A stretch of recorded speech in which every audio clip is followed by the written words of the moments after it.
তুমি যাকে মানছো সে কি তোমার সৃষ্টি করেছেন? তোমার দুঃখ বুঝে?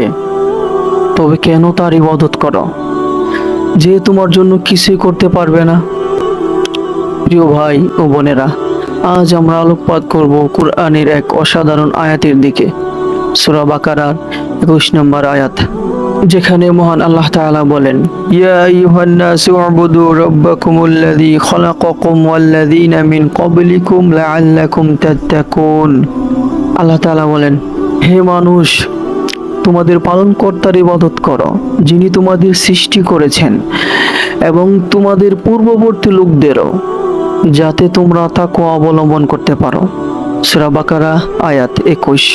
প্রিয় বন্ধুরা, লক্ষ্য করুন, এখানে বলা হয়নি হে মুমিন, বলা হয়েছে হে মানুষ।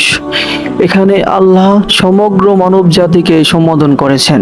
মুসলমান, অমুসলিম সবার প্রতি একটাই ডাক, ইবাদত করো তোমার প্রভুর, যিনি তোমায় সৃষ্টি করেছেন।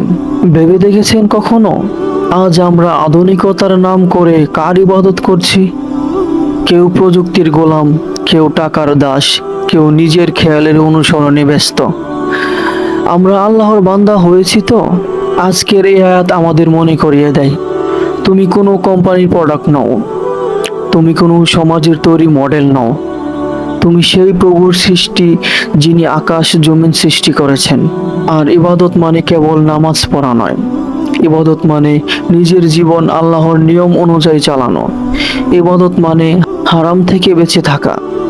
ইবাদত মানে ভালো কাজ করে আল্লাহকে খুশি করা। এভাবেই গড়ে ওঠে তাকওয়া, আল্লাহ ভীতি, সচেতনতা, আত্মনিয়ন্ত্রণ। উদাহরণ দিয়ে বলা যেতে পারে, আজ যখন একটা ছেলে ইন্টারনেটে হারাম কন্টেন্ট দেখে, সে তাকওয়ার জন্য লড়াই করছে। যখন একটা মেয়ে হিজাব করে রাস্তায় দিয়ে যায়, সে ইবাদত করছে। যখন কেউ অফিসে ঘুষ না নিয়ে চলে, তখন সে নিজের রবের কথা মনে রাখছে। প্রিয় ভাই ও বোনেরা, এই আয়াত আমাদের আবারও চিন্তা করতে শেখায়, আমি কার বান্দা, কার আদেশে আমি চলছি।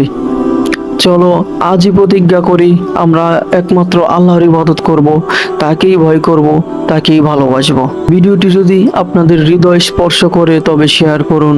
আর যদি চান আমরা এমনভাবে আরো কোরআনের আয়াত ব্যাখ্যা করি, তাহলে কমেন্টে লিখে জানাবেন ইনশাআল্লাহ। আসসালামু আলাইকুম ওয়া রাহমাতুল্লাহ।